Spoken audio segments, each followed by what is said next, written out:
Hi there. The next thing I'm going to show you how to do is to create an assignment and link it to something that you've created in Google Drive. It's really easy to do. So what we're going to do, we're here on the home page of my class in Canvas, and I'm going to click on Assignments. And I've made an assignment here called Apollo Assignment, and I'm going to edit it.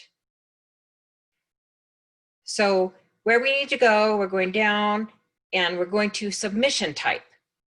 Now we're going to click on that, and we're going to go to External Tool, and then we're going to say Find, and we're going to say Google Docs Cloud Assignment. So I'm going to choose Apollo Story Questions. This is a Google form, so it's a little bit different than what we've had before, but the kids can still fill it out as an assignment. Now, a tip that I want to give you that will make your students happy is that you should click this thing that says load this tool in a new tab, because my students hated when the Google wasn't in a new tab, because it just gave them part of the page at a time and they had to scroll back and forth, and it was very frustrating for them. So now we're going to go down here and we're going to say save. And you see it says load Apollo assignment in a new window.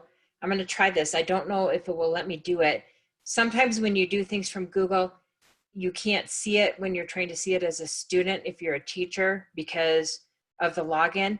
But the other people who are doing this presentation with me are enrolled in this class as a student. So perhaps they can show you the student view of this. Yeah, so see, I can't see it, but hopefully someone else can, and they can show you what it would look like. It's very easy. And when the kids hit submit, I just wanted to let you know that it does not save it in Google Drive. It saves it in Canvas. So you won't have copies of this in Google Drive. It will be in Canvas for you to find.